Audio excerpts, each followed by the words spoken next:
must always be ready for good criticism, and I hardly think that you will mind it if I make a little criticism. Your Christians who are so fond of sending out missionaries to save the soul of the heathen, why do you not try to save their bodies from starvation? In India, during the terrible famines, thousands died from hunger, yet you Christians did nothing. You erect churches all through India, but crying evil in the East is not religion. They have religion enough, but it's bread that is suffering. Millions of burning India cry out with parched throats. They ask us for bread, but we give them stones.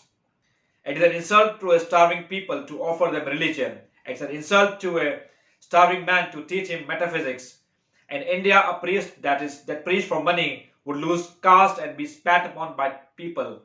I came here to seek aid for my impoverished people, and I fully realize how difficult it is to God to get help from heathens from Christian in a Christian land.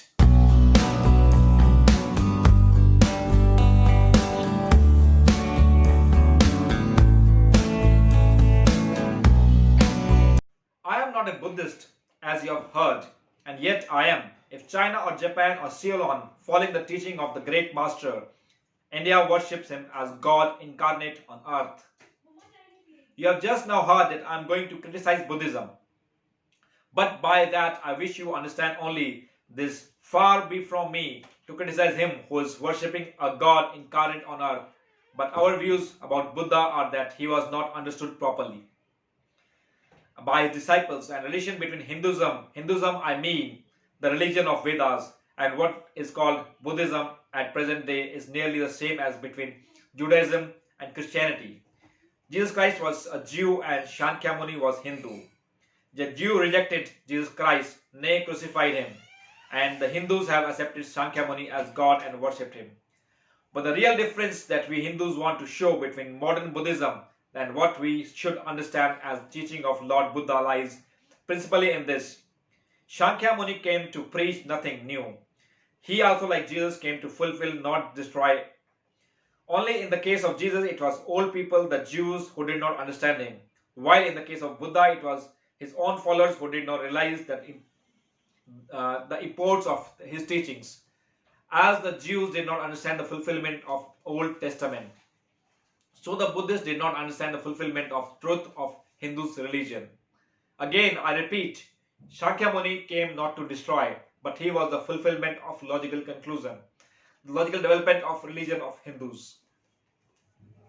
The religion of Hindus is divided into two parts: the ceremonial and the spiritual. The spiritual portion is specially studied by monks.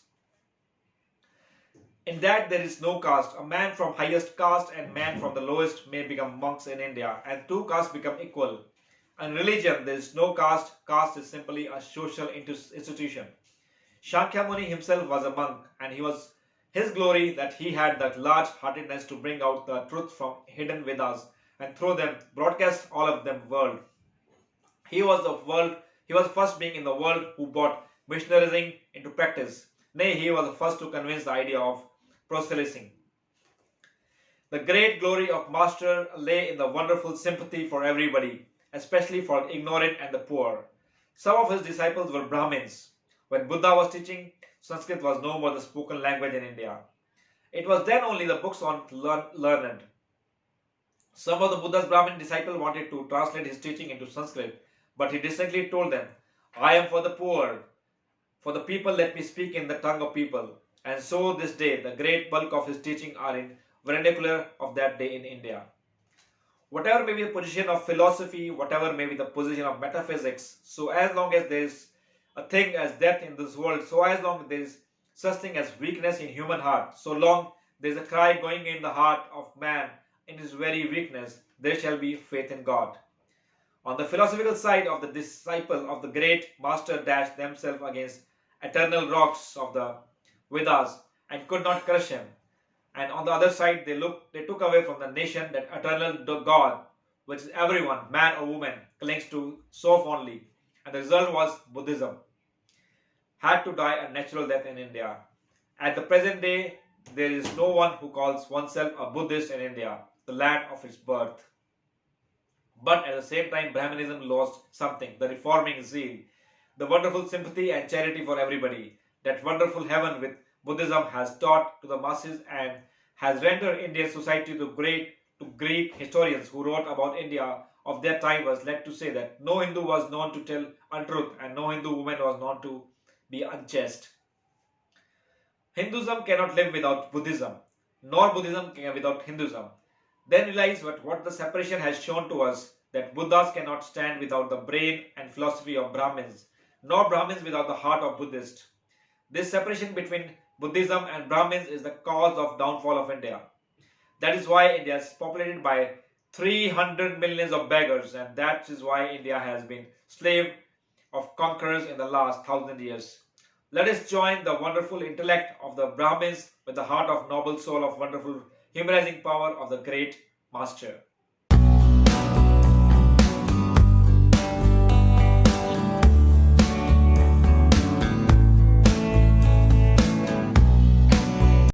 The world's parliament of religion has become accomplished fact, and the merciful Father has helped those labored to bring into existence, and crowned with success of most unselfish labor. Many thanks to those noble souls whose large heart and love of truth first dreamed this wonderful dream and then realized it. Many thanks to the shower of liberals sentiment that has overshadowed this platform. My thanks to this enlightenment audience for the uniform kindness to me and their appreciation of every thought that tends to smooth the friction of religion. A few jarring notes were heard from time to time in this harmony. My special thanks to them, for they have been striking contrast, made general harmony the sweeter. Much has been said of the common ground of religious unity. I am not going to just now to venture my own theory, but if anyone of here hopes that this unity will come by triumph of any one of the religion, that the destruction of the others, to him I say, brother, yours is an impossible hope. Do I wish that Christian would become Hindu? God forbid. Do I wish Hindus or Buddhists would become Christian? God forbid. The seed is put in the ground, and the earth and air and water are placed around it. Does the seed become the earth, or the earth, air, or water? No. It becomes a plant. It develops after its laws of its own growth, assimilates the air, the earth, the water, converts them into plant substance and grows into plant. Similar, in the case of religion, the Christian is not to become Hindu, or a Buddhist not a Hindu, or a Buddhist not to become a Christian, but each must assimilate the spirit of the others and yet preserve this individuality and growing according to his own law of growth. In the parliament of religions has shown anything to the world, it has proved to the world that holiness, purity and charity are not the exclusive possession of any church in the world. And very system has produced men and women of the most exalted character in the face of evidence. If anybody dreams of the exclusive survival of his own religion and destruction of the others, I pity him from the bottom of my heart and point out to him upon the banner of every religion will soon be written in spite of resistance. Help and not fight. Assimilation and not destruction. Harmony and peace and not dissension.